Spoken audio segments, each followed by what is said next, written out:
24. Tidying Up. This is the last chapter of the book Plunder Pit by T.C. Bridges. Garnet it was. There was no doubt about that, but the shock of the discovery left the two almost speechless.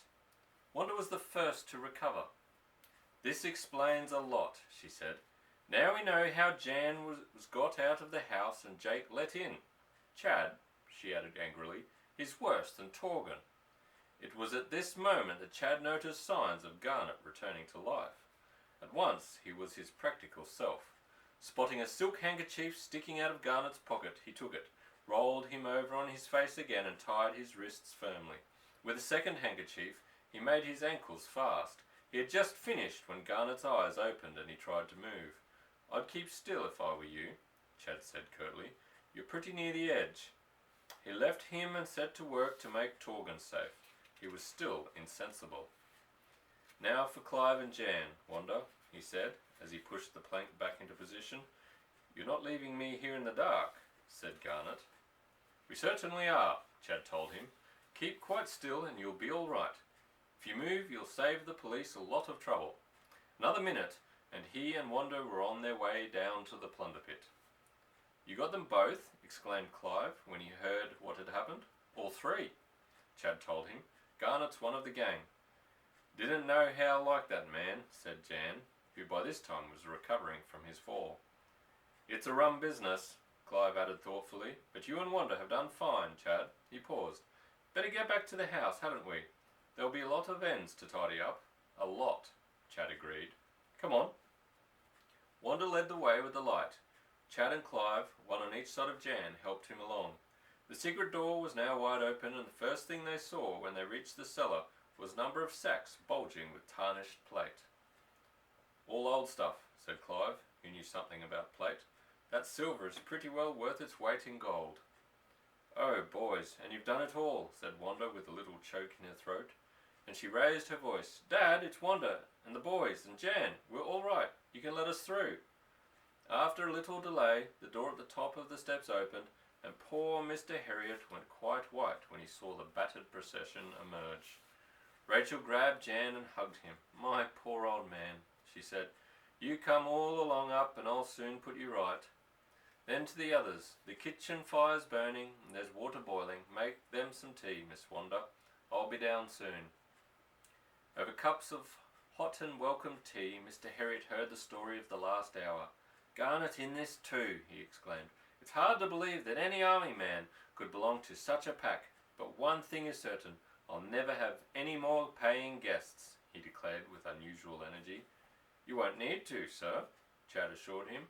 "The treasure is safe in the cellar, and you and Wanda will be rich." "Let's go and see it," Clive suggested, but Chad shook his head. "Plenty of time for that.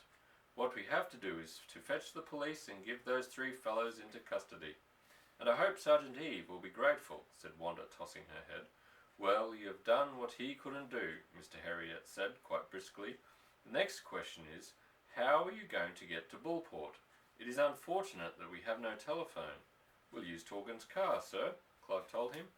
"I shoved it into the ditch to prevent his using it. But we'll get the old pony and soon have it out." "That's the ticket," said Chad. "Just wait till I get some clothes on. I can drive a car, and I dare say they won't make a row even if I am too young to have a license." By this time it was broad daylight. While Chad changed, Clive and Wanda led the pony out of the stable and put harness on it. They got plough chains and fastened them to the back axle, and Chad came out, fully dressed, just as they had all ready. Wanda held the pony's bridle and made it pull while the boys shoved, and in a minute or two the car was up on the road again. It was decided that Wanda should go with Chad, and Clive stay at home to look after the house in case anything went wrong. Then Chad started the car and he and Wanda drove off. It was still so early that they met no traffic, and Bullport was only just beginning to wake up when they got there. They drove straight to the police station, and here a bit of luck awaited them. Sergeant Eve was in bed with a chill, and the man in charge was a big, kindly constable named Buxter. His eyes fairly bulged when he heard the story that Chad and Wanda had to tell, but he wasted no time in collecting a second man and very soon Chad was heading back for Badger's Holt. Not a word was said about Chad being too young to hold a driver's license. Indeed, the policeman was so interested they probably never gave the matter a thought, and all the way Buxter was asking Wanda question after question about the recent events. Wanda answered them as well as she could, but Chad chuckled inwardly to hear how little she said about the treasure. As they came up to the house, they were relieved to see Clive waving to them from the front. Chad had been wondering all the time if Ben Grint might have turned up and made trouble, but there had been no sign of him, and the minute the car stopped, the police got out and Buxter began to talk to Mr. Herriot.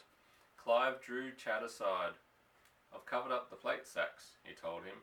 "No need for the police to see more of them than need be." "Good man," said Chad.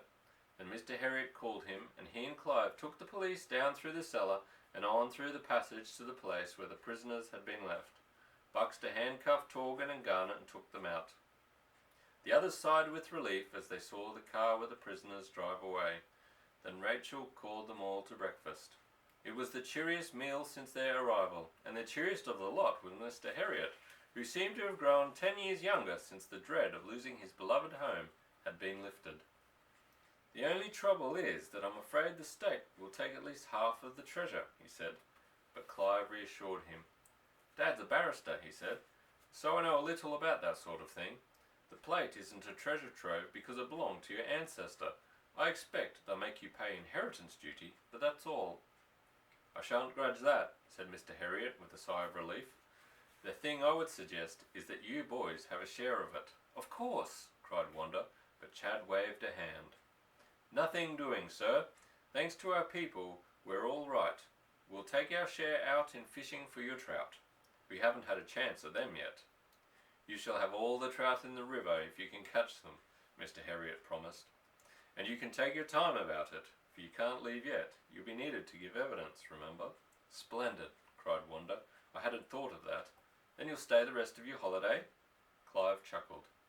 "You couldn't drive us away, hey Chad?" "I'll stay as long as you'll let me," Chad answered frankly. "It's the nicest place I ever stayed in, and the nicest people. Now let's go and inspect the treasure."